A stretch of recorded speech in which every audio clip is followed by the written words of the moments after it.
nakapagsisi ka na. Di ba? Halimbawa, namatay ka. Nakapagsisi ka.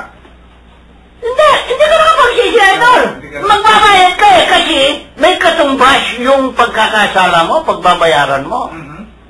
Pero kung ang pagkakasala mo, hindi naman sapat upang magdusa ka sa impyerno, abay, hindi naman makatarungan ng Diyos.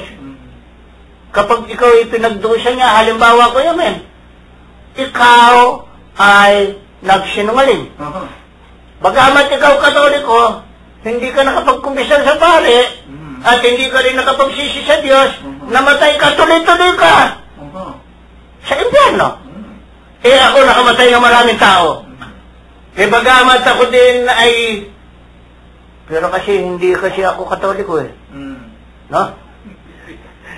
Hindi ako Katoliko, hindi ako nagpisal Hindi nagpisal. At hindi naman ako nakapaghingi ng kapatawaran sa Diyos. Direkto domain office kasi yun ang pananalig ko Namatay ako ngayon. Direkto din ako sa impyerno. Nakita mo ako ngayon. Sabi mo, ano, Kuya Bert? Ang dami ditong... Bakit ka nandito? Kasi nakamatay ako ng tao ikaw, Kuya Men, anong pagkakasala mo? Ako yung nagsinungaling Hindi mo ba sasabihin, makatarungan ba ang Diyos niyan? Parehas tayo ng kaparusahan.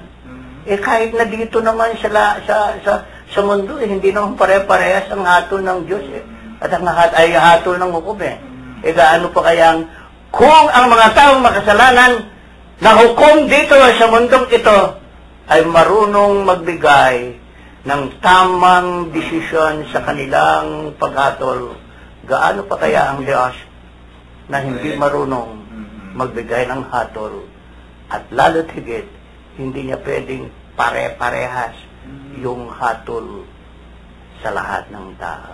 Kaya tayong mga Katolikong Kristiyano ay mayroong purgatory upang doon pagdusahan yung ating mga pagkakasala na hindi naman natin ikapagdudusan ng lubusan doon sa impyerno. Kaya tayo may purgatory. Doon nila kinuha kasi yung purga. Yung nagpupurga, naglilinis. Di ba? Kapag yung mga anak natin ay punong-puno ng bulate, pupurga mo. At pagkatapos mawawala yung bulate at liliit yung tiyan ng nanon, di malinis na. Kaya pag sa sandaling malinis na, magiging maginhawa ang anak mo, magiging malusog, ganyan din tayo.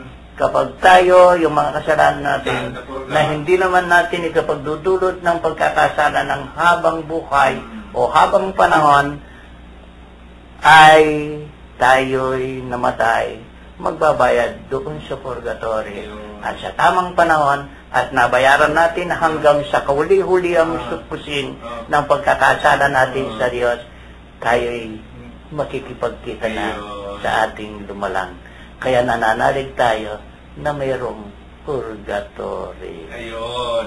So, maliwanag ko sa inyo, mga ginunang tagapakinig, bakit to mga Katoliko, meron daw purgatorio pa na sinasabi at may mga dasal tayo tungkol doon sa mga purgatorio Iyon napakinggan ninyo kay Kuya Bert tungkol sa purgatorio, pupurgahin. Pala tao, pagka pala masyadong nalaki ang tiyan ng bata at mabulate, pagka napurga ka, mawawala yung laki ng tiyan, naalis na yung mga bulate, napurga na, so maginhawa ng ating pakiramdam. Lulusog na tayo. Lulusog na tayo.